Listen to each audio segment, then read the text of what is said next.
বিসমিল্লাহির রহমানির রহিম। আমি গত ভিডিওতে নবম এবং দশম শ্রেণীর পরিসংখ্যান নিয়ে এসেছিলাম। তো সেখানে অর্ধেক আমি সূত্র লিখে দিয়েছিলাম আর অর্ধেক সূত্র দেওয়া হয়নি। আমি বলছিলাম যে আমার আগামী ভিডিওতে ইনশাআল্লাহ চলে আসবে। তো আমি আজকে আমার দশম শ্রেণীর বাকি অর্থাৎ নবম দশম শ্রেণীর বাকি যে পরিসংখ্যানের সূত্রগুলো আছে আমি ইনশাআল্লাহ তোমাদের কাছে সবগুলো দিয়ে দেবো। তোমরা বাসা ভালো করবে। আর আমি আবার বলতেছি, যারা এসএসসি পরীক্ষা দিবা 2026 সালে তাদের জন্য এখান থেকে 26 থেকে 27 মার্ক আসবে। তার মানে কি, অর্থাৎ পাস মার্ক হচ্ছে কত 33। তার মানে তুমি যদি এখান থেকে 26 থেকে 27 মার্ক পাও তাহলে অলরেডি তোমার কিন্তু ফেল করার কোনো অপশন নেই। তার মানে তুমি কি পাস।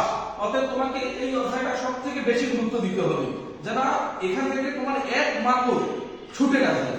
তো আমি শুরু করতেছি। সংখ্যা জোড় হলে মধ্য নির্ণয় সূত্র।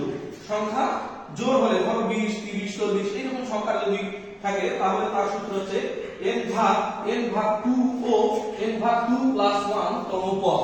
তাহলে কি সূত্রটা? যদি সংখ্যা জোড় হয় তাহলে n ভাগ 2 ও n ভাগ 2 প্লাস 1 তম পদ। এরপরে সংখ্যা বিজোড় হলে মধ্য নির্ণয় সূত্র। এবার সংখ্যা কি হলে? বিজোড় হলে। সংখ্যা বিজোড় হলে n প্লাস 1 ডিভাইডেড বাই 2, অর্থাৎ n প্লাস 1 বা n plus 1 n plus 1 divided by 2 তম পদ। তো এখানে একটা আমি ক্লু দিয়ে রাখছি, সেটা হচ্ছে সংখ্যাগুলো মানের ঊর্ধ্বক্রমে সাজাতে হবে। অর্থাৎ সংখ্যাগুলো মানের ঊর্ধ্বক্রম মানে ছোট থেকে বড় সংখ্যাগুলো সাজাতে হবে।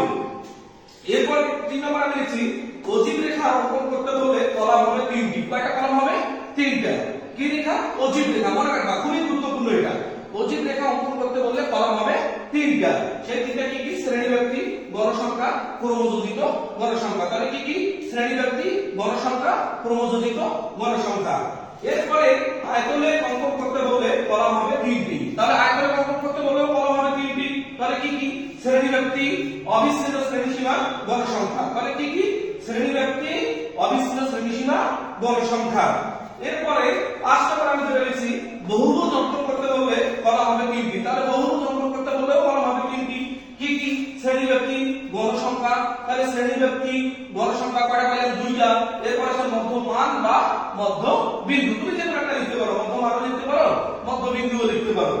এরপরে এলোমেলো সংখ্যার খুচরো নির্ণয় করতে বললে যে সংখ্যাটি সবচেয়ে বেশি বার থাকবে সেটি হলো খুচরো।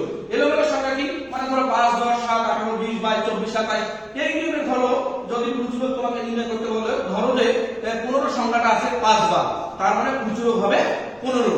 তো ইনশাআল্লাহ তোমরা এই সূত্রগুলো এবং গত যে ভিডিওতে আমি সূত্রগুলো দিয়েছিলাম তোমরা ভালো করে মনোযোগ সহকারে মনে রাখবা।